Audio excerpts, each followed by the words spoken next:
প্রধানমন্ত্রী হতে চান কিনা? আপনারা আগামী বাংলাদেশের প্রত্যেকটি মন্ত্রণালয়ের গুরুত্বপূর্ণ মন্ত্রী হতে চান কিনা? আমাদের আলোচনা রয়েছে, সেটি হচ্ছে আমাদের সংবিধান। আমাদের এই যে সংবিধান, এই সংবিধানটি 1972 সালে হয়েছিল।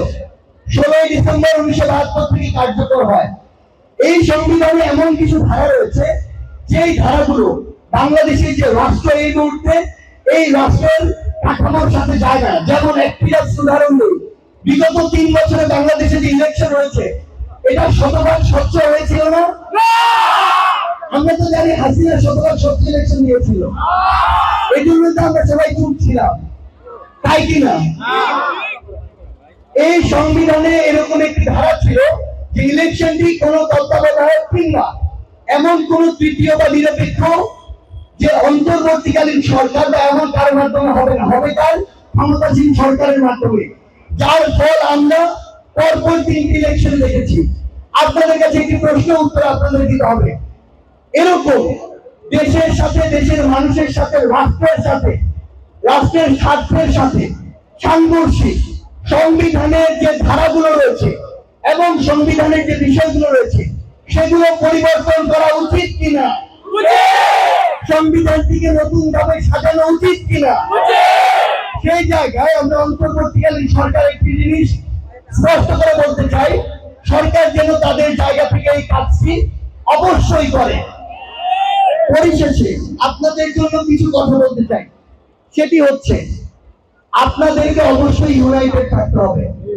পৃথিবীর ইতিহাসে ঘরে ঘরে, সাম্রাজ্যে সাম্রাজ্যে, দেশে দেশে কিংবা জাতিতে জাতিতে যত বিভাজন ঘটানো হয়েছে, সবগুলো বিভাজনের পূর্বে যত ধ্বংস ঘটানো হয়েছে, সবগুলো ধ্বংসের পূর্বে যত পৃথিবীর ইতিহাসে ডিজাস্টার ঘটানো হয়েছে, সবগুলোর পূর্বে একটি কাজ করা হয়েছে, সেটি হচ্ছে ঐক্যকে ভেঙে ফেলা হয়েছে। আপনার পরিবারকে যদি কেউ রাস্তায় নামাতে চায়, প্রথমে ভাই ভাই ঝামেলা ঘটাতে হবে, প্রথমে ভাই বোনের মধ্যে সমস্যা তৈরি করে দিতে হবে। পৃথিবীর ইতিহাসে মুসলিমরা একটা সময় পৃথিবীতে রাজত্ব করেছে, বিভিন্ন সময় বিভিন্ন ধর্মের বিভিন্ন সাম্রাজ্য রাজত্ব করেছে। তাদের পতনের কারণ একটি ছিল, তাদের ভিতরে এই বিভাজনটি ঘটানো।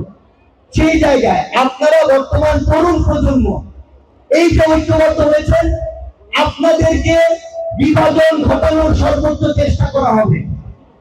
আপনাদের উদ্দেশ্যে শুধু একটি কথাই বলি, সেটি হচ্ছে আপনারা যদি ঐক্যবদ্ধ থাকেন, তাহলে এই বাংলাদেশে আর এমন কেউ নেই যারা এই ফ্যাসিবাদী ব্যবস্থাটির প্রবর্তন ঘটাতে পারে।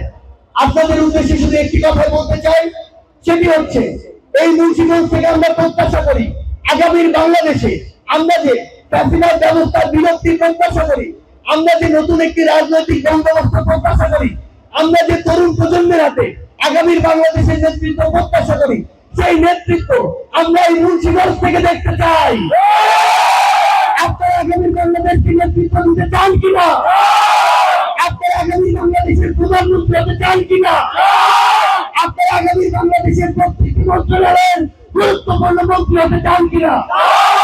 আমরা চাই এই মুন্সিগঞ্জ কিভাবে, এই মুন্সিগঞ্জ যেভাবে রাজপথে লড়াকু সৈনিকের মতো লড়াই করেছে, বুকের কাছে রক্ত দিয়েছে, আমার মা বোনেরা বিভক্ত হয়েছে, তারপরে রাজপথ ছাড়ে নাই, ঠিক সেইভাবে সংগ্রামে ইতিহাসে সামনের লড়াইয়ে আমার মুন্সিগঞ্জের সকল ছাত্র জনতা ঐক্যবদ্ধ হয়ে সকল ফ্যাসিবাদ দমন করে আগামীর বাংলাদেশকে নতুন একটি বাংলাদেশে পরিণত করবে। সেই পর্যন্ত সবাই ভালো থাকবেন। মুন্সিগঞ্জের জয় হোক, বাংলাদেশের জয় হোক।